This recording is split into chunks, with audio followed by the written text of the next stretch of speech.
This is Big Tasty Sports. Yanni, we waded through all the shit to get to here. It's the two best divisions in the NFL, and we start with the AFC North. Are you looking forward to getting to the real stuff? You know, it's funny. Last week we joked and said, you can make anything exciting when you're betting on it. And it's true. But, you know, whether you're betting or whether you're just a fan of football, I mean, when you get to the AFC North here and obviously next time the AFC East, there's just a difference. I mean, top to bottom, these are good divisions. So looking forward to it. I think it's going to be fun. Yeah, me too, man. Just doing the research on these, I got more excited just for the games to start too, to see these teams play each other. Because we'll talk through it and try to find what we think will happen. But man, there's going to be some good games in the AFC with all these teams too. So yeah, no doubt. Pretty pumped to get past the Hall of Fame game and get to the real football. So we're getting close, man. Getting close. We really are. We really are. All right, well, let's jump into the AFC North. As always, if you could like the video, subscribe. And hey, it's right there on the screen at Yanni_bet, at the Bet Crushers. Not hard. Go to Twitter, which is no longer Twitter, and follow him. And then at Big Tasty Sports as well. Much appreciated. All right. Baltimore Ravens are up first. Over under of 10.5, minus 102 to the over, minus 115 on the under. Plus 275 to win the division is the best price out there right now. They get what should be a little bit of a cupcake in game one with Houston coming to town, but then they go to Cincinnati. They get Indianapolis coming to Baltimore, and then they have a 3-game road trip, Cleveland, Pittsburgh, Tennessee. They get Detroit at home, and they travel to play the Cardinals. Yanni, as we look at this team, Lamar Jackson comes back with a new contract. It appears that he will be playing. They've added some weapons. What do you think about the Baltimore Ravens? There's a lot to like about this team, and I think a lot you could get excited and optimistic about with this team. I mean, primarily what they did offensively. They went from essentially having no wide receivers last year when Rashad Bateman went down to now they have, I guess you'd say 3, assuming Bateman's back. They drafted Zay Flowers and, you know, they bring in OBJ. So they've got potentially 3 weapons out there. So it's not just the Mark Andrews show in the passing game there. And obviously, I mean, Lamar Jackson's the key here, right? He's a guy that he got his payday that he wanted. We can sit here and debate all day long whether it was merited, whether he should have played at the end of last year, whatever. I mean, to me, it's all water under the bridge. At this point, it's looking forward and saying the guy got paid. We know he's talented. They've surrounded him with weapons. Is that going to be enough to take this team to that next level? Because we know they're a good team. Can they be a great team or a really good team? I will say their defense, I thought, overachieved last year. I thought they were very good, and they did have obviously some good players. So when I say overachieved, it's not like they don't have any talent there. I mean, you know, they brought over a guy like Roquan Smith. They had some veterans, obviously, at the cornerback position. They were pretty strong. But, I think there's a couple losses on the defensive side of the ball that worry me just a little bit. That secondary is not as deep as it was the last few years. They're a little thinner there. And I don't think we can underestimate the loss of Calais Campbell. And I realize he probably wasn't the game wrecker that he was 5 years ago, but veteran leadership, a big guy that was still producing kind of on that defensive line. And I wonder what that's going to do. So when I look at this team, obviously, I think you can look at that offense and say, yeah, it's exciting. They got better. But is that defense going to take a step back? I think that's kind of the question mark here. You add that all up, and I would say this team, as much as any team, has been injury stricken the last couple of seasons. At least as of today, it's August 3rd. They're heading into the season as healthy as they've been from a team standpoint. And that's always been the question is like, well, you know, if they had this guy and they had that guy, they'd probably win. They got them. So are they going to be able to win? I think if we were talking about most of the other divisions, like you said, they'd probably be near the top. And granted, they're near the top in this one. But I think the question's going to be, did they do enough to overtake the Bengals and fight off the Steelers and Browns? And I think it's going to be a true question when you look at that. Yeah, man. I agree that I like what they did on offense. I'll just say overall, I mean, I really wrestled with this division because I found myself going through every team being like, oh boy, this team's good. I even messaged you last Yep. night like, damn, this division's good. Yep. And it's hard not to feel that way. Obviously, there's a team that has to come out on top, and I really do like the Ravens. What you said about Lamar, obviously really important, but I actually heard someone else say we could say this about every team, right? I mean, if Josh Allen gets hurt, how are the Sure. Bills? If Joe Burrow gets hurt, how are the Bengals? So yes, the starting quarterbacks need to stay healthy, and Lamar hasn't always, and he runs, so that puts him in danger more often. But I think Lamar coming back healthy and hopefully motivated here. I actually really like Lamar. I mean, he's maybe not the most accurate passer ever, but I think he's a good passer. And I think he, to your point, has had so few weapons to throw to over most of the course of his career. It's been the Mark Andrews show. For a little while, it was Hollywood Brown chipping in a little bit. I remember when last year was like we were excited if Devin Duvernay would play. You know, Right, I mean, right. that's been the state of the receiving core here. So now Rashad Bateman, hopefully back and healthy. We'll see. I mean, I know he's supposed to be, but those foot injuries, you don't know. Drafting Zay Flowers, I think, is great. Odell Beckham Jr., I mean, I just keep wondering, like, Odell definitely has the talent, right? It's like, can he stay healthy and can he put it together, even to be a number 2 receiver on a team? I mean, he'd be a pretty damn good number 2 if he could be a shadow of what he used to be. And then they still have Devin Duvernay. I mean, I thought about this too. I did at times get excited about Isaiah Likely last year and what he could do because of his athleticism. They still have him. Also, J.K. Dobbins is another year, and I know he hasn't been playing so far in camp, but he's got another year coming back off that ACL, so it gives him more time to get back up to full speed. And he's a really good running back. I think we talked about that in one of our player prop shows that we did. That I think he's set up to have a good year. On top of that, the offensive line, for now, I'm going a lot. I mean, starting with Pro Football Focus and then kind of researching different players, but they have them as number 4. Reading through it, that feels a slight bit high to me. I'm curious what you think about that. They lost Ben Powers to Denver. What do you have thoughts on the offensive line? Yeah, I mean, it's good. I have them ranked 8th, so I'm a That little feels lower fair. there. But you know, Yep. it's a good unit. It's certainly one of the better units in the league. I don't know. I mean, I think Powers was a guy that he was a contributor on that line, but I don't think he was a cornerstone piece. So I mean, I feel like he's replaceable. But you know, you never know. And this has kind of been a line that they've been, and I don't know if this is coaching related or what, but I feel like and they've had injuries. I mean, they've had key injuries over the last few years on the offensive line, and they've still been decent. So I feel like this is a group that they're going to be solid pretty much no matter what. And if they can stay healthy, potentially, would you say they were 4th on PFF? Yeah, 4th on PFF. I mean, yep. So, I mean, you know, you can see, I mean, they have the potential to be a really good offensive line. Yeah. Yeah, so I mean, I put all that together, and I would just say I'm pretty high on this offense. I mean, what Lamar Jackson is able to do is sort of like Jalen Hurts or Josh Allen, but he's probably more elusive than those guys even. And so the dimension that he adds to the offense when he's healthy, and then they have those kind of weapons. I'm just very high on the offense. I agree with you about the defense. I do think the defense played well the last third of last season, and so we'll see if they can carry that forward. They did lose a couple pieces. Calais Campbell, I agree about veteran leadership. I don't know much about David Ajabo, but he is an edge rusher that they've got who only played 23 snaps because of an Achilles. Now, coming back from an Achilles, I don't know how ahead of ourselves we want to get in terms of contribution, but he's not a wide receiver either, right? So maybe it's a little bit easier for him to come back. I think that I wrote down last half of last season, they were 3rd in DVOA and 2nd in EPA per play. So it was a good ending to the season for this defense, and the question is whether they can carry it forward.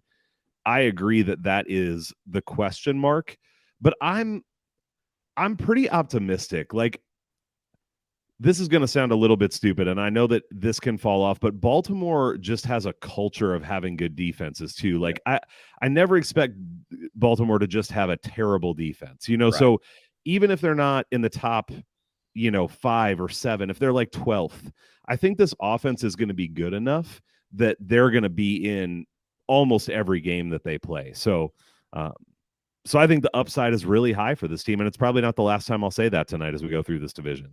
Yeah, no, I agree with you. All right. That said, the one other thing I will say is it's pretty close overall, but I have the Ravens as having the easiest schedule in the division as well, which is it's not by a lot, but I had them with a little bit of an edge there. Yeah, as I'm looking here, I have them basically one spot ahead of the Bengals there. So same. Okay. Yep. Okay. All right. What do you think first 8 games on the Ravens? Yeah, I actually wrestled with this, and I feel like the Ravens traditionally kind of start strong. I mean, we've seen that the last few years where they've kind of gotten off to good starts, and whether it be injuries or whatever, they've kind of tailed off a little bit. But I went ahead and I went 5-3 on the first 8, and really, I don't know if it's a traditional 5-3 where it's like, oh, they're probably going to be favored in 5 of these games, so I'm going to take 5 Right. wins. It's almost the opposite, because I think this Baltimore team, they've always been that type where they'll win a game that maybe you're like, that's a tough game, road game here, whatever. And they find a way to win that. But then sometimes they also seem to stumble in a game that you're like, they should win that. And they don't. So I think it'll probably balance out. And, I've got them right at 5-3. Yep. I don't know if I can show this well, but there we go. That's what I have written down, 5-3. So yeah. As we often have been on the same page there. Yeah. And I agree with you. It is a team that will lose to someone they shouldn't and beat someone you don't expect them to, for sure. Yep. And their harder games are on the road, which is an interest. I mean, not Arizona, but Cincy, Cleveland, Pittsburgh, Tennessee, all of those games are on the road. Right. And I figured, it could be one of those situations where maybe, and obviously we'll talk about it, but could they get tripped up by the Browns on the road, something like that? Yeah. I mean, those things could happen. Absolutely. I think it 100% could. Yep. I know we were talking beforehand that we both had kind of less player props or anything, but as you think about the players on this team, is there anything that you even would have a lean in terms of people who you would think might go, maybe if we just said like under, over kind of the expectation that's out there? Do you have anybody you would see in those categories? Well, I mean, for me, it would definitely be J.K. Dobbins, and my hesitation and the reason I haven't and probably won't bet any kind of future wager on him is just the question on his health. I mean, like you said, we don't know. He just seems like he can't completely get healthy. But if he is, I think he definitely has the ability in this offense, especially now that they can spread it out a little bit. I mean, I think he could have a monstrous season. So I really like keeping an eye on Dobbins, but he's just too shaky for me to really get behind. And, the other one I would say on that is Mark Andrews. I mean, the guy is a catch machine. And I understand you could look and say, oh, well, he's going to lose targets to Beckham and, Bateman's going to be back in that. And yes, I think that's all true. But he's still, I think, going to be Lamar's number one guy when it comes to needing to throw. So I think you could look at his touchdown prop. You could look at his receptions. And I think that those are in play. Again, a little too much competition for the ball for me to go ahead and take a strong stance and say I want to bet it. But I think, the old reliables, Dobbins and Andrews, and I say reliable, I guess Dobbins really hasn't been that reliable, but Dobbins and Andrews, I mean, I think that's where it stays. And then we'll see how a guy like Zay Flowers or OBJ, we'll see how they mix in. Yeah, I agree about Mark Andrews. And I haven't gone and looked up the numbers. I'm sure if they're even posted, they're very low, probably not even posted at this point. But I wonder about unders on Bateman and Beckham Jr. too. At this point, it's just almost like they have to prove it. And I'm sure those numbers are pretty low, and which is why I probably won't run to bet it, to be honest. But those are guys that I definitely could see, both because Mark Andrews stays sort of the number one target. Maybe Zay Flowers emerges, and I think both of them are in danger of injuries as well. So yeah, so you're right. And that was kind of one of my first thoughts as I looked at like Bateman and OBJ and I looked at their unders, but they are low. I want to say they're both at like 550. Yeah. And 550 in today's NFL, I mean, you can get that in 2 games if you break a couple. Yeah. So I mean, even though I think you're right, you look at especially a speedy guy like Bateman potentially. I mean, it's like he could have a monster game where he catches 2 long touchdowns and you're toast for the year, even if he doesn't do a whole lot. And so I think you're right. I mean, I don't expect a lot from those guys, but apparently the books don't either. Yeah, that's right. They're already on top of it. And as we've seen with almost everything, they're all over the unders. Like all these totals are set really low for player props. So really, just as a quick aside, I know we touched on this briefly, but just curious if you have any more thoughts. I've almost been wondering if the edge is on overs at this point. I know that's really contrary to common betting sentiment that's out there because of injuries, but it just seems like the overcorrection has been steep. That pendulum swings, doesn't it? And Yeah. I think you're right. I mean, when you look at some of these numbers, and I've got actually, when we get a little later here with a couple of these other teams, I have some overs. And again, I think the pendulum just swings too much. We talked about it with Derrick Henry, and it's like, okay, they're factoring in injury and whatever and unders. And it's like, when you look at his historical data, I mean, it's almost disrespectful, the type of number that they Yeah. put out for him. So we'll talk about that with a couple others, but I think you're right. I mean, I think at this point they've overcorrected because they had to. I mean, I don't think you have a choice when you're a book, and I understand that. So like we said, we wanted to look at Bateman, we wanted to look at OBJ, but it's so freaking low that you just can't take it.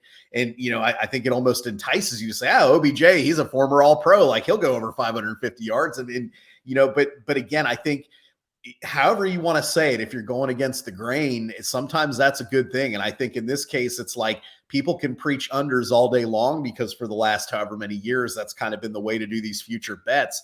But it's just, I think, like you said, I think it's just an overcorrection at this point. Yeah. Yeah, it's something I've been thinking about. And I after our conversation about Derrick Henry and what you pointed out there, I've just been thinking about kind of combing through these numbers and finding the ones that really are outlandish barring injury, and maybe being somewhat conservative, but taking some of those. Anyway, that's not the main thing we're here for, but just wanted to get your thoughts, because I think you're always trying to find angles for betting, right? And it's one that's interesting this year, I think. So, all right, next up is the Cincinnati Bengals. Shows a wonderful picture of Joe Burrow on a cart for this one. Their over-under is set at 11.5, over plus 130. That line did move when Joe Burrow got hurt. It wasn't that big of plus money. Under is minus 125 now, and plus 150 to win the division. Cincinnati will go to Cleveland, an Ohio battle to start off the year. Then they get Baltimore at home and the Rams at home on a Monday night. They go to Tennessee and Arizona, Seattle at home, and then they have a bye. They go to San Francisco, and then they have to come home and play the Buffalo Bills.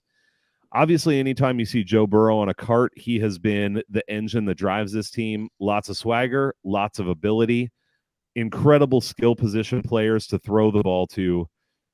Cincinnati Bengals this year, Yanni, are they going to finally get that Super Bowl? They have a chance. And last year, I know they were a popular regression team starting the season. A lot of people said, the Bengals, they're going to fall way back. And I know we did some different podcasts and at least on my end, I was like, I don't think so. I think this team is here for the long haul. And I think that holds true. I mean, to your point, as long as Joe Burrow is not on a cart, I think this team can contend. And, I obviously it sounds like his injury isn't overly serious. It's probably more of, hey, I don't want to practice during camp a whole lot. So, Right.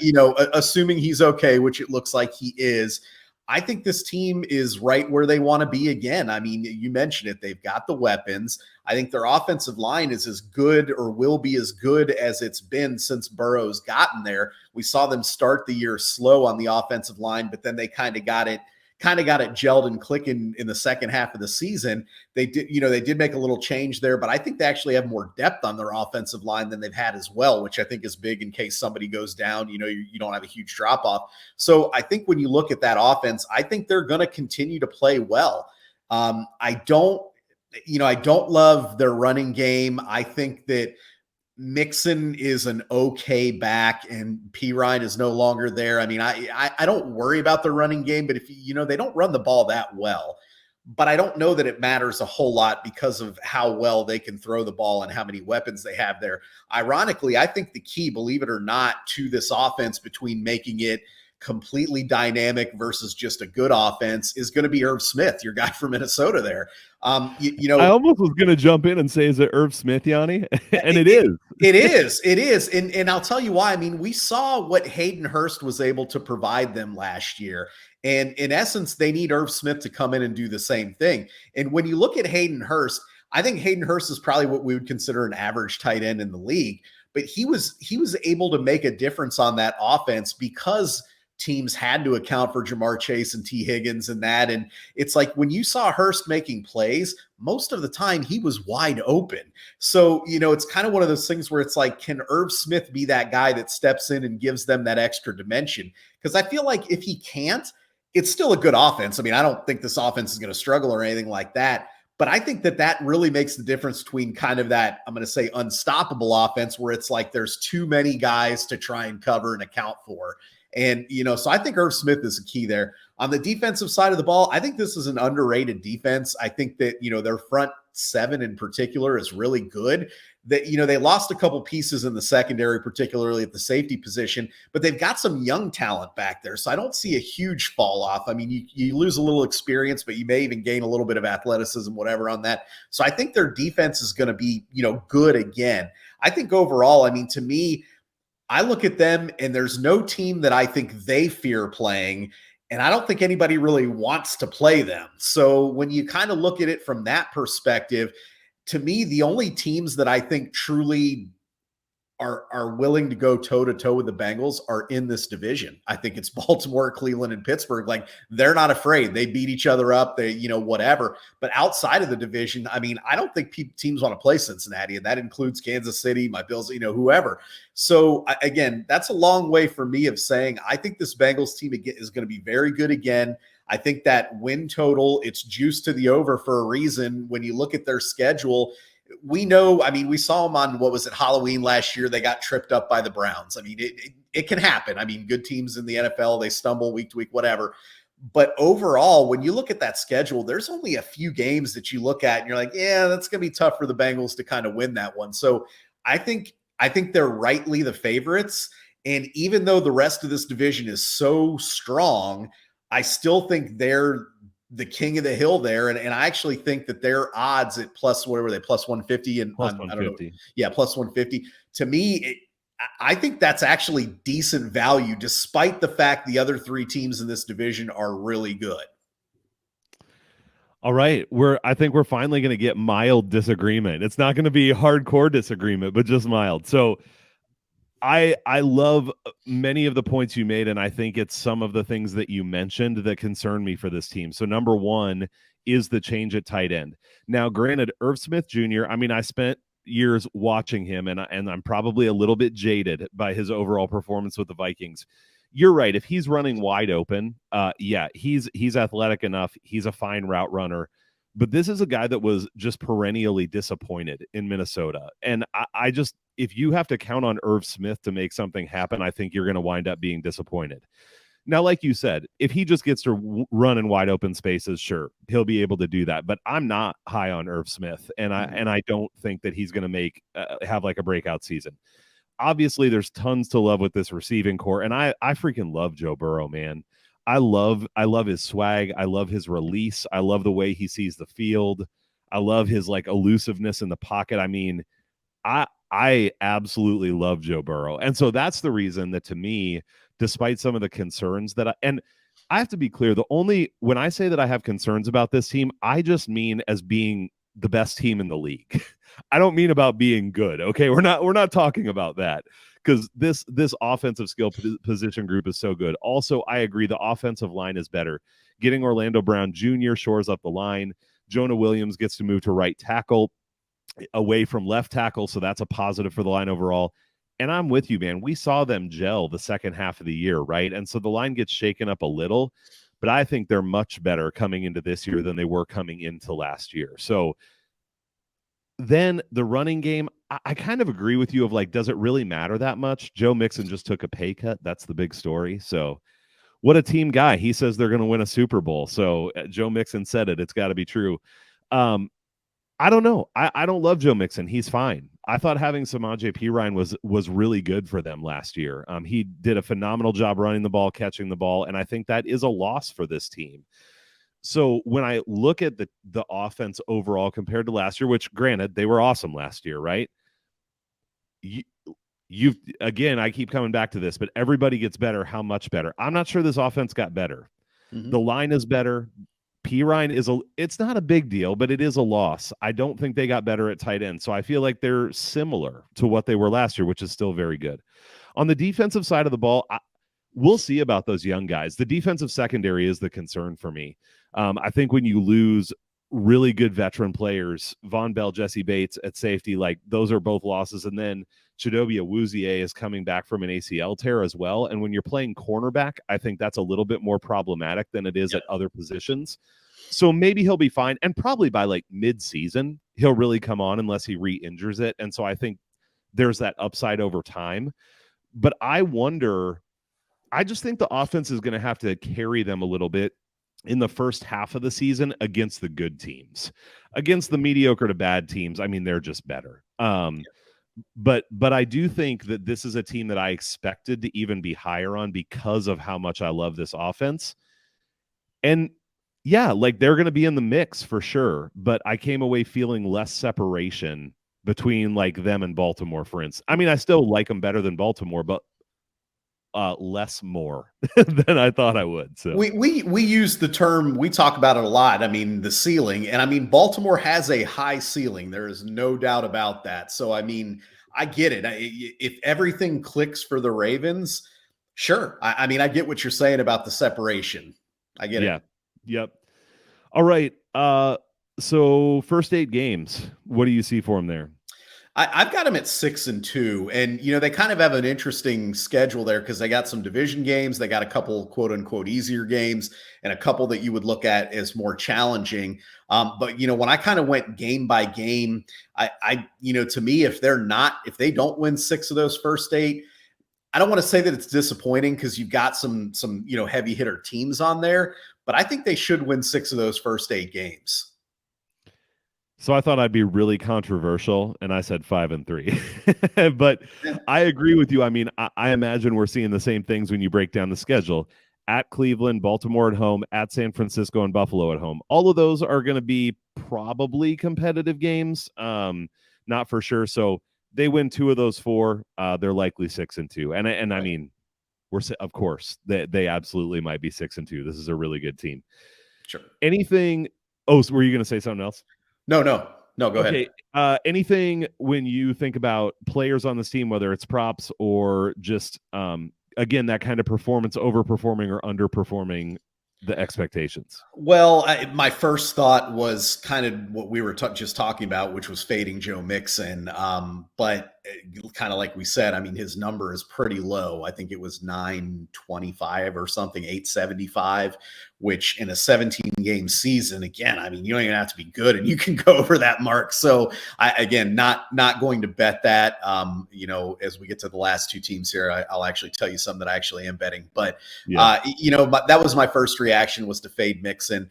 I think, to me, Chase and Higgins are obviously the ones that you want to look and say, yeah, they can go over. They're going to go over. The only question I have there is, does one kind of trump the other? And generally, Burrow's done a pretty good job of kind of spreading it around and getting them both involved in that. But you wonder at some point if teams take one or the other away. I mean, is it going to even out throughout the year? I don't know. Probably. I think both of them are sitting. Well, Higgins, I know, is sitting right at 1,000. Chase is a little higher than that. And I think they both go over because, again, you kind of look at that offense. Burrow's going to throw it for 4,000 plus yards. So you start looking at where that's coming from. Chase and Higgins are the 2 top candidates there, but I don't love either of those. That's just, again, I'm fading Mixon and I'm riding Chase and Higgins there if that's what I'm looking at on that team.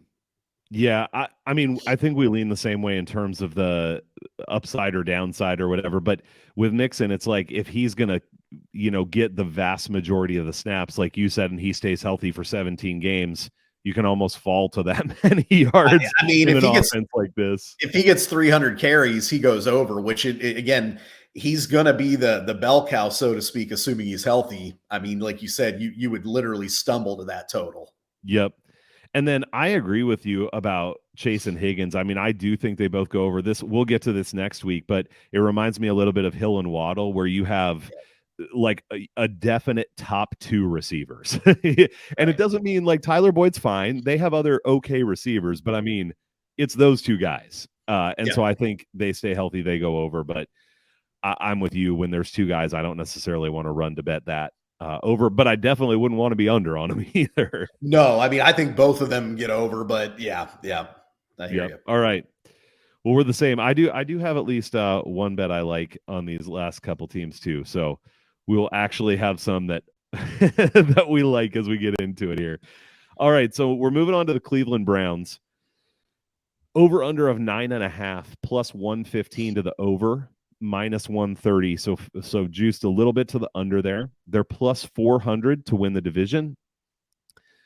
They have that game against Cincinnati at home to open the season. Then they go to Pittsburgh on a Monday night. Should be a fun game there. Tennessee and Baltimore at home. So, solid first 4 games there. And then they get a really early bye. San Francisco comes to town. Then they're at Indianapolis, at Seattle, and then Arizona at home. The Cleveland Browns are a team, Yanni, that perennially falls short of expectations. They brought in Deshaun Watson last year when nobody else would, and he dramatically underperformed, not only on the field but off the field. But not that we're talking about that. Do the Browns underperform again, or is this a year where they take a step forward?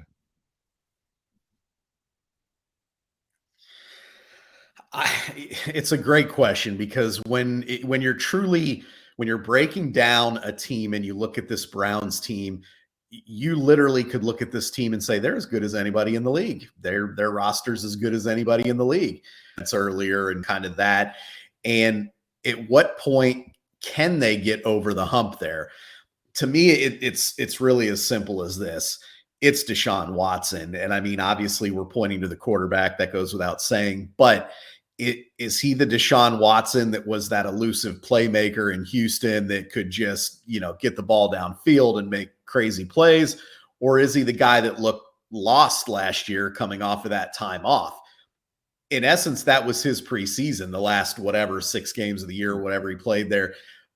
I don't know. And really, to me, until we see Watson, it's hard to truly know. I think we'll know pretty early in the season what this Cleveland team's all about. I think by week 4, I think we'll know, hey, this team's legit or they're not. But, they do undoubtedly have a lot of talent. If you're asking me to decide today, I'm going under. And, it's crazy to say that, because I look at that roster and, like I said, I'm like, holy shit, this is a good roster. But, to me, this again, it's like you said, not every team can win. It's as simple as that. And yeah, if they were in the NFC South, they'd win the division. I mean, I'd bet them. Right. I mean, it's like, it's kind of the thing. But here we are, and we're saying, okay, this team's really good, but are they good enough to beat the Bengals and overtake them? Are they good enough to overtake Baltimore? Can they even beat Pittsburgh? I mean, we don't know. So for me, I'm going under on this Browns team, and it's kind of, it'll be kind of ironic, because when I talk about a couple of bets that I have, they actually favor the Browns. But, when I look at this and I look at that schedule, like that early, those first 8 there, and I know we'll talk about that here, there's going to be some critical games that they have to win if they want to take that leap. And they're winnable. They're not, to me, again, they don't have a chance to win that game. But I just don't know that they've proven they can do it. I don't like their coaching staff. I've never been a fan, and I understand that Stefanski came in and kind of, got off to a hot start and then was questioned and this and that.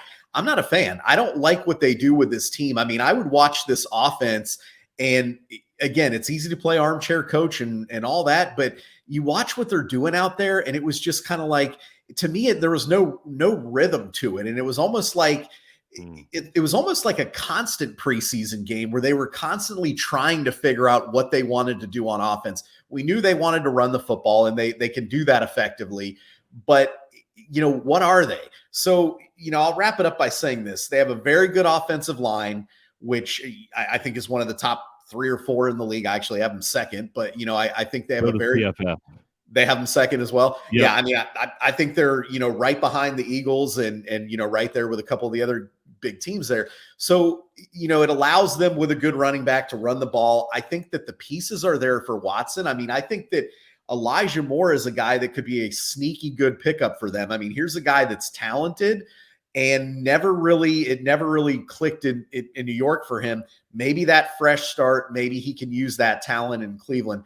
But to me, what I also think, I mean, obviously Deshaun Watson is the key, but if you're looking for key number 2, it's that defense. And that defense on paper has been pretty good the last few years. In reality, it's been bad. And you look at that and you're like, they have some talented pieces. Why isn't this defense better? But I think when you look back on it, you start looking and you're like, well, you got guys like Jadeveon Clowney, who he's a big name, not always big production. And, you had guys like that. And they brought over before Clowney, it was like Olivier Vernon, and it was like, oh, he was coming off a good season with the Giants, but it was really the only good season, or, he had a season and a half that were good. So he never really panned out. So it's always fallen on Myles Garrett. And I absolutely love the pickup of Zadarius Smith here, because I think he's a guy that his play matches his name, unlike a guy like Clowney. So I think that defense, if I'm an offensive coordinator, I'm looking at that defense when I'm trying to throw the ball particularly, and I'm a little worried because they have enough pieces in the secondary. If Smith and Garrett are causing havoc off the edges, that could be a problem. So I think, to me, it's like, again, we use that cliche term ceiling. If Watson's good, if this defense is good, there's no reason they shouldn't win a bunch of games. I just, like you said, not every team can win. And until I see it, I'm putting my faith in a team like Cincinnati, a team like Baltimore, based on history, if nothing else. Well, I think we talked about reading each other's notes. You accused me of that a couple weeks ago. I think I was sitting here going, check. So I'm with you pretty much across the board. I will just highlight a couple things that seem key to me, a couple just filling in the pieces, but agree about the offensive line. I just think offensive line play is huge. And one of the things that I love in the NFL is watching Nick Chubb run the ball. Yep. I mean, that guy is so much fun to watch run. He feels like one of those old school backs who can still get it done in today's NFL. He's dynamic enough to do it. Now they don't have Kareem Hunt either. So if anything, he picks up even more of a workload. And running behind a line like that, if they can have a passing game, I think he's going to have a massive year. So that's a huge plus for this offense. Their skill position players in the receiving core. I mean, you talked about picking up Elijah Moore. I love that pickup. I mean, we'll see what he can be, but this is a guy that had so much hype and actually played reasonably well, but then just got lost with the Jets. Yep. So I think getting another lease on life here is huge. Donovan Peoples-Jones was great last year. I mean, this was a guy that, as a number 2, is a really good number 2 NFL receiver, I think. And then Amari Cooper, it felt like they figured out how to use him.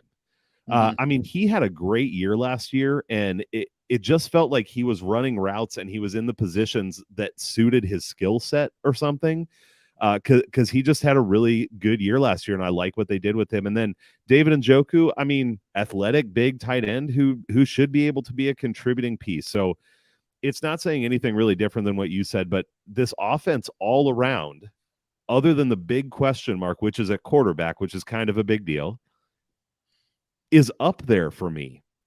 I mean, they're not as good in the receiving core as the Bengals, but their running game's better.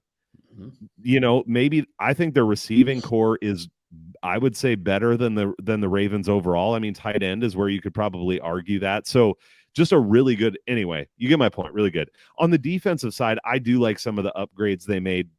What you said about Zadarius Smith, I was so sad to see him leave Minnesota. Such a dynamic piece to have on that line, and that is a downgrade for the Vikings for me to lose him. Playing on the line with Myles Garrett, man, I think he could be in for a big year. I like some of the things that they did in the secondary, picking up Juan Thornhill and then Rodney McLeod coming off his best season with the Colts at safety. I mean, that's a good safety tandem. And then Denzel Ward, Greg Newsome, a cornerback, I think it's a good defensive secondary. And like you said, they're good on paper. They didn't always perform well. So that's what we have to see. But on paper, I think this is actually really good defense. It's just about whether they can perform or not. So here's the way that I summed it up, which is, not going to surprise you, but I think best straight running back in the league, not receiving, but just running. 3 good receivers and a good tight end, great offensive line, upgraded defense. To me, you're betting on Deshaun Watson. That's what it comes down to. If he can be an above average quarterback, I actually think this team is a little bit dangerous to even challenge for the division. The other thing that I will say that goes along with what you said too, though, is this feels like a better version of the Detroit Lions to me. All the talent in the world, but they haven't done it. They fall short. So like you said, until they can prove it, how much do I really want to bet on them to make it happen when they have it? But man, the pieces are there. For sure. I mean, that roster is constructed very well. And, the key is going to be Watson. And of course, we don't know how long that roster will be constructed well because of Watson's massive salary hit. We don't know what it's going to look like in a couple of years, but they better do it soon. Yeah, they better do it soon. We'll see. I mean, I don't think anyone would be shocked if this team turned out to be really good, because I think, again, people see the pieces and they know that the potential's there. I got to see it. I can't buy into it until I see it. I'm with you. When you said that, the other comp to me in a way is the Chargers. I mean, I like Herbert better than Watson, but that's another team where we always say, look at this roster, they should be really good. And then somehow they just don't live up to expectations. Some similarities there for sure. Yeah. All right. First 8 games, we talked about the difficulty of the schedule. What do you think? Yeah. I mean, I have them with a slow start and I've got them 3-5, and their schedule gets a little bit easier in the second half. I mean, they have a couple obviously tough division games in the second half, but the schedule does thin out a little bit in the second half. But I mean, I think they get off to a tough start when you look at that first 8. I think they win maybe 3 of those games. Could they win more? Just like we're saying, sure, absolutely. But am I banking on them to beat the Bengals? No. I mean, it could happen for sure, but I'm not. So, 3-5 for me. Yeah, I had them at 4-4. I think I just came away being really high on this team and kind of mentally thinking about them outside the division. Almost like you said, if they played in a different division, I think they'd be the favorite. So, but that Cincinnati at Pittsburgh, Tennessee, Baltimore, I think to go 4-4, they're going to want to win 2 of those games. So I think even the first 4 here, and that's not going to be easy at all. That's 4 tough games. So, it's going to be really fun to watch and see what happens with this team. Any player props or other bets on the Browns? Yeah, I've got a few on the Browns here that I really like. And, I would say the one that I like the most is Nick Chubb. I mean, you mentioned him. My argument for him and his rushing total is kind of similar to what I had with Derrick Henry when we did the AFC South. His total's at 1225.5 on DraftKings. Chubb has never in his career been under 5 yards a rush. We mentioned that they have probably the second, a top 3 or 4 offensive line, maybe the second best in the league. And he's gotten well over that mark the last few years. I mean, he's been more in that 1,500 yard range, but then you start factoring in, you mentioned there's no more Kareem Hunt. So he could even have a few more totes than maybe he had in previous years. And, to me, it's like when you look at it, he got over that yardage mark 2 seasons ago, and he missed some time. He only had 228 carries, and he got over that mark. So again, we talk about it. Well, obviously season-ending injury, sure, you're done.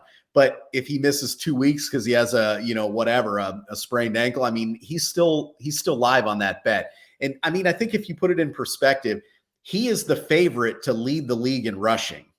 And by quite a bit. I mean, Derrick Henry's really the only other one that's in the ballpark with him. He's the favorite. So if he's the favorite to lead the league in rushing, the last handful of years, the guy that's led the league in rushing has been, over 1,600, around 1,600 yards. So if he's the favorite, that tells me they're expecting 1,600 yards. To your point, they're accounting for the under, injury, all that stuff.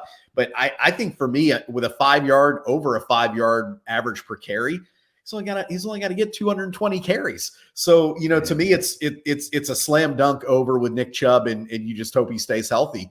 The other 2 I like in addition to that, and again, it kind of goes contradictory to what I said about the Browns, but it's both Myles Garrett and Zadarius Smith on their sack totals.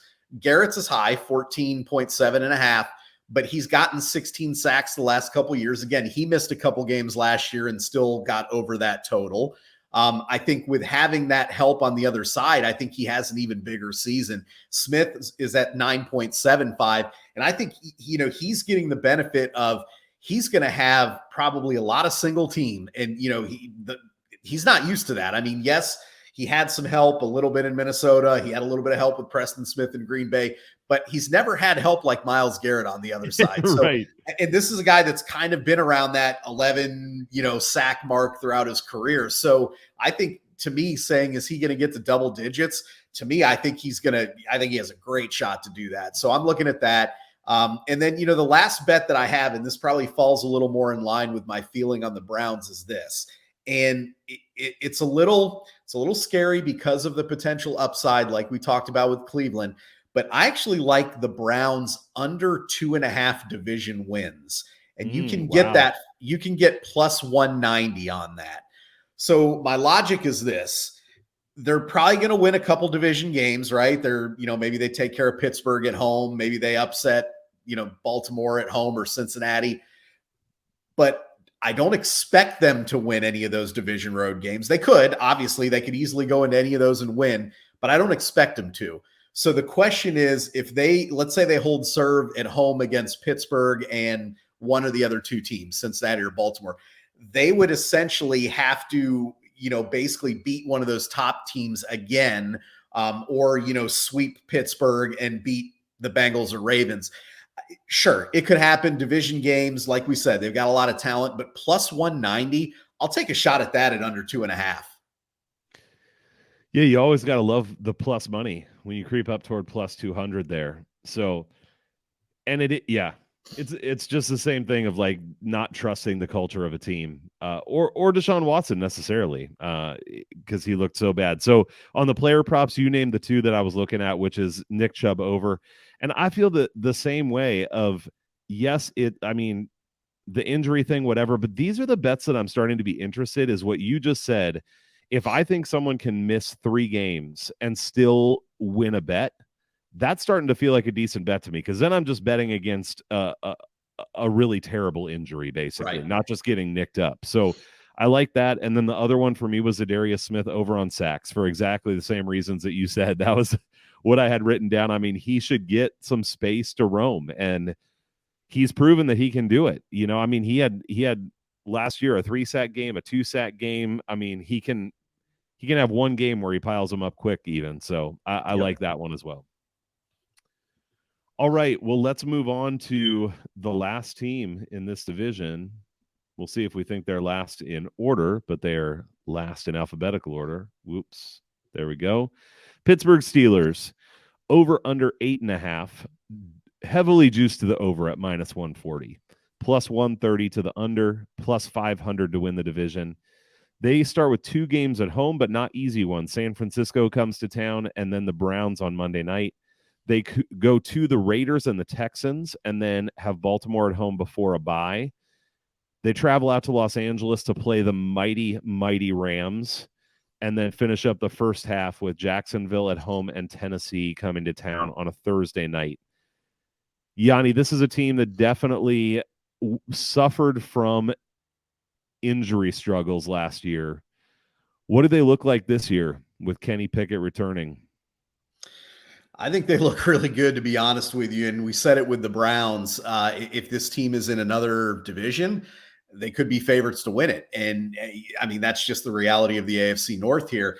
But you got to like what this team did in the offseason. And you got to like, I guess the word, what's that word? The game that they showed down the stretch last season, where they were feisty.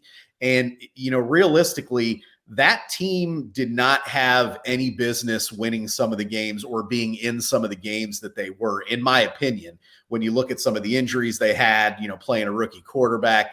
And I, for many years, was kind of critical of Mike Tomlin. And I don't want to say critical, but I just kind of felt like, he's kind of that guy that he says with the media, he wants to kind of look like that cool guy coach and whatever. But, the last couple seasons, when I watch what he's able to do, it's like, man, they got something in Mike Tomlin here. And obviously that's why he's been there for so long and he's been successful for so long. And I think that, to me, when I look at the difference between a team like Cleveland and Pittsburgh, to me, it starts with that, like a Kevin Stefanski versus a Mike Tomlin. And I think, to me, that's why, I'm probably higher on a Pittsburgh team than a Cleveland team. I think that carries through. Cleveland's roster might, probably is better top to bottom than Pittsburgh at this point. But I just think that culture, we've used that word a couple times tonight. I think Pittsburgh has that. So you start looking a little bit deeper. You got a quarterback that has a little bit of experience now. You got a second-year wide receiver who's got a little bit of experience there. And to me, the biggest thing that I think is going to help this Steelers team is this is probably the best offensive line they've had in the last 3 years coming into this year, in my opinion.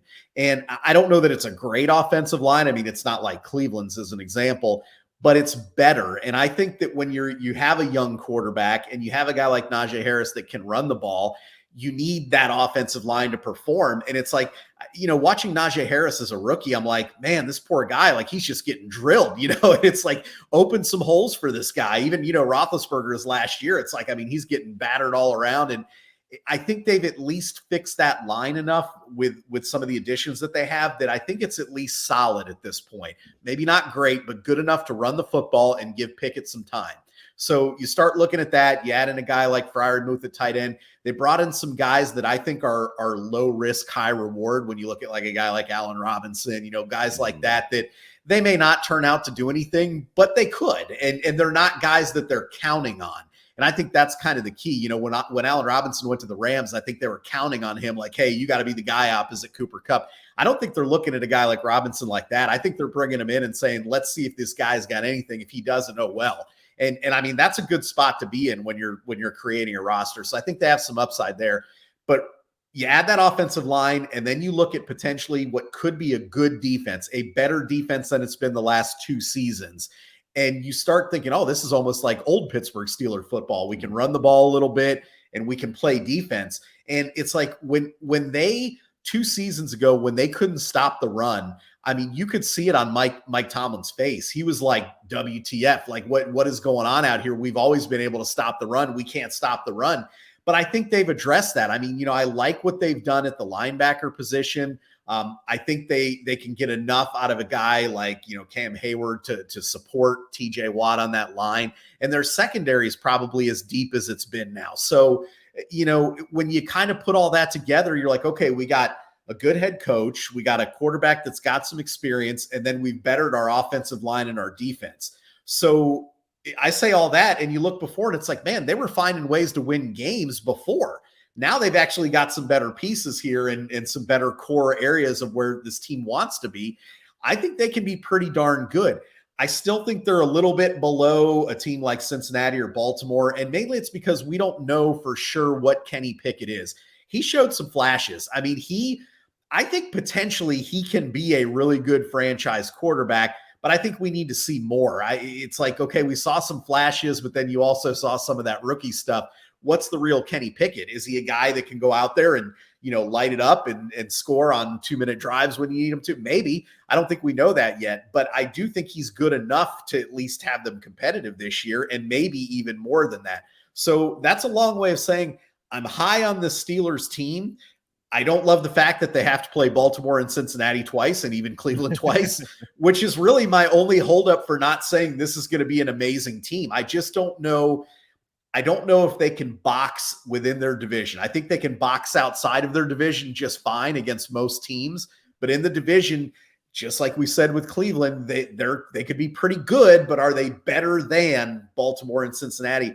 And I just don't think they're there yet. I think they're the type of team that they'll beat a Cincinnati, they'll beat a Baltimore, and they'll win some games against good teams. I just don't know if they're a playoff team because of their division. Man, it's so right. I mean, I'm just envisioning all the divisions I could put this team in, because I came away from looking into this team sort of like you, I think, being pretty high on them. And there's a lot of divisions where I would think they'd be the favorite to win it, or at least right in the mix. In fact, a lot of divisions. I'll pick most of them in the NFC, except the NFC East, maybe. Mm-hmm. So a lot of things that I think are true, just a couple things I'm going to click on. One is the offensive line, I think, is huge. It's not like I went back and did tape study, but I feel like I remember Kenny Pickett running for his life, throwing the ball while he's getting hit. And when you said we don't know what Kenny Pickett can be, I think this could be a year to find out. I agree that I think there is a lot of potential there. When you're under that much pressure and there's that much of a load on your back and your defense is injured, that's a lot to try to do as a young quarterback. I think this year, if they can stay healthy, I think he's got the support and the offensive line in front of him to actually be able to sit back there and play quarterback. He's got good targets to throw to. I like what you said about Allen Robinson.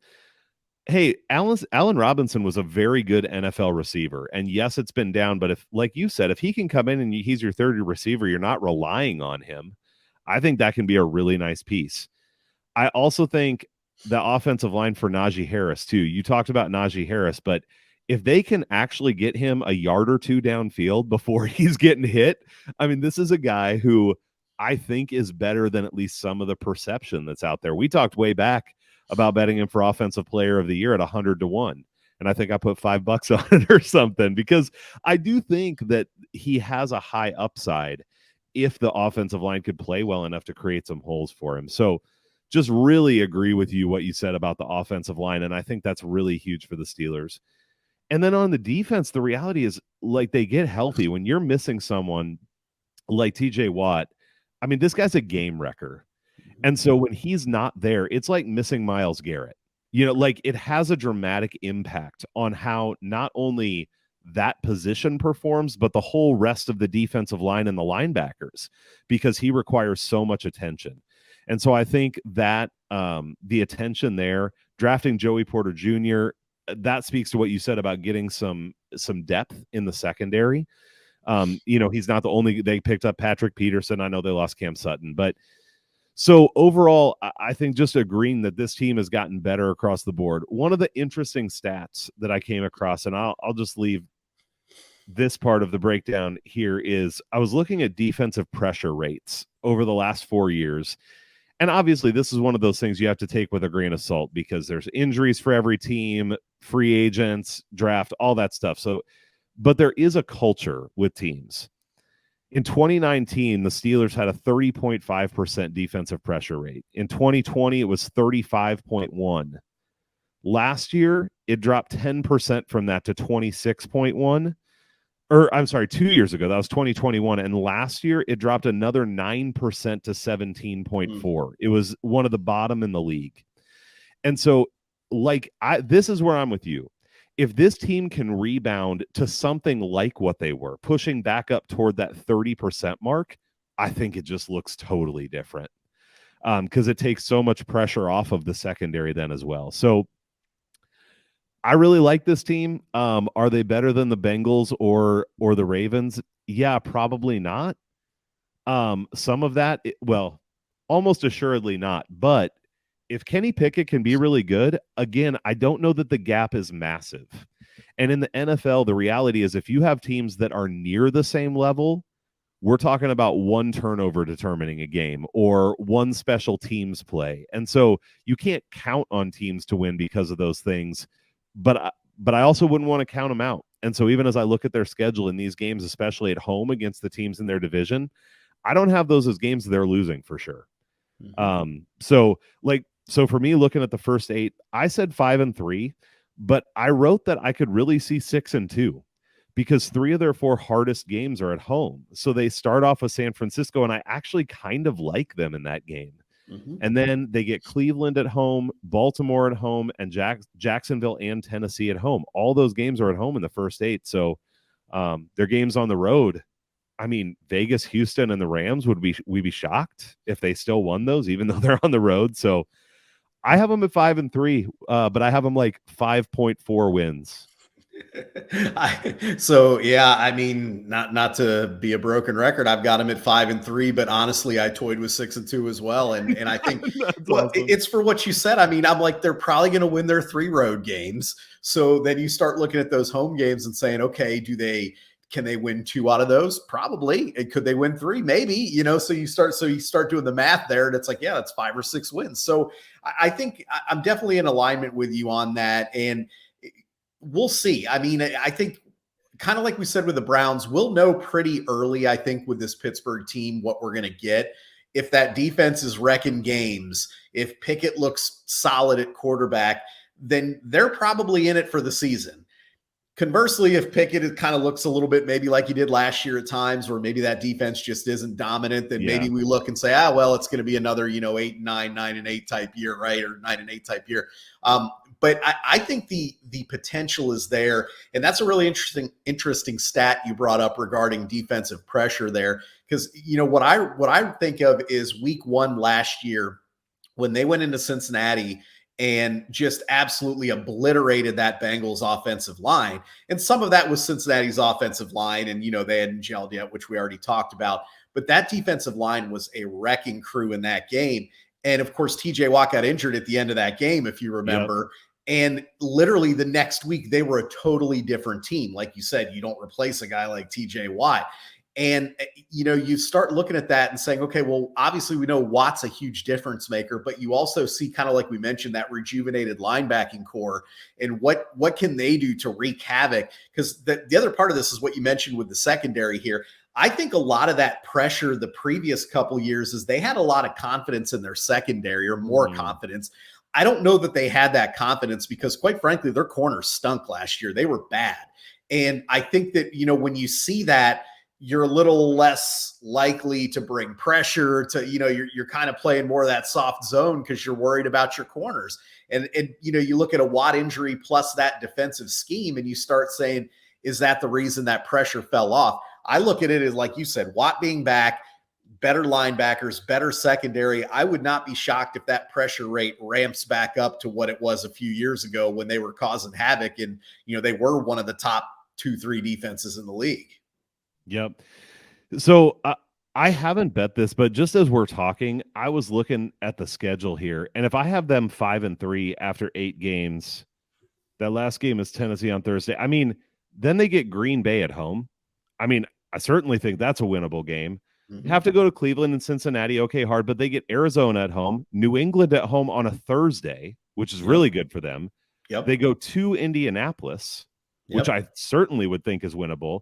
Then they have Cincinnati at home, obviously tough game, but at home.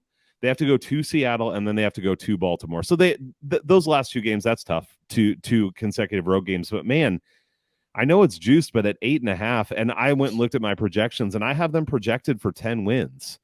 So I don't hate the over here. Yeah, I'm the same way. I mean, I have them as 9 wins, but more likely 10. And when I did 10, I kind of did what you had, which is, okay, you mentioned those tough games. Cincinnati at home, at Seattle, tough. Baltimore, all 3 of those are tough.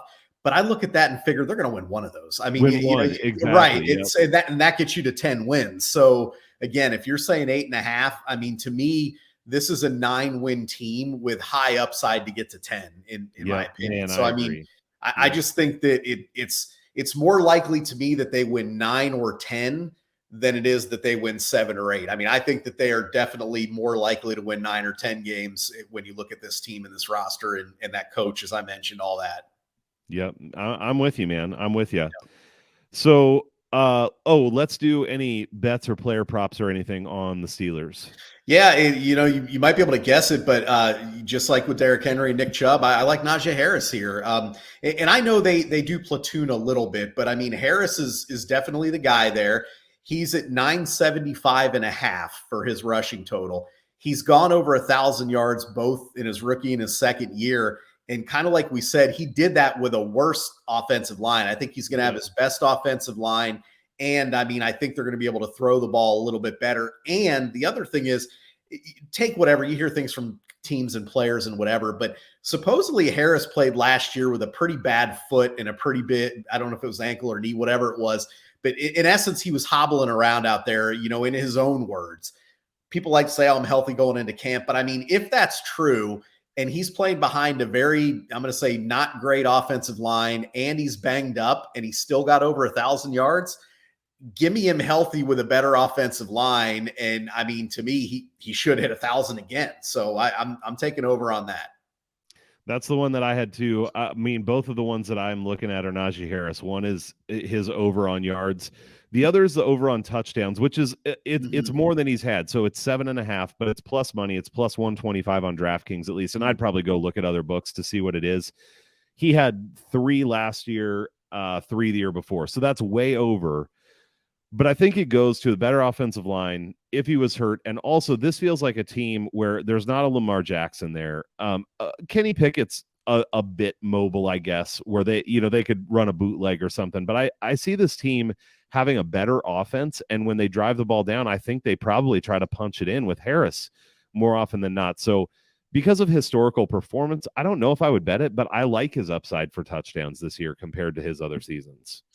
Yeah, I mean, I think you're spot on there. I mean, he didn't have a lot of touchdowns last year. I mean, he's not necessarily a guy that's going to break a 60-yard touchdown. I mean, that's not necessarily who he is. But I think, like you said, if you can get down there, they're going to try to feed him. And the big problem, like you said, is, I mean, they were punting the ball a lot last year. And, you figure if their offense is a little bit better this year, they have more opportunities. So I think what you said is spot on. I mean, I think that the potential is there to have a 10 touchdown season. Would I bet it knowing that it was 3-3? Probably not. But I think you're right. I mean, I think there's tons of upside there. Agreed. All right.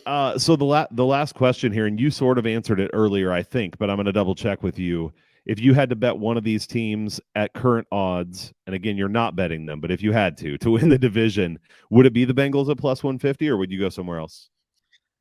It would be. And I mean, obviously there's some nice payoff with the other teams. And I can't say, just like we've been saying for the last hour, I can't say that I'd be shocked if any of the other teams won the division.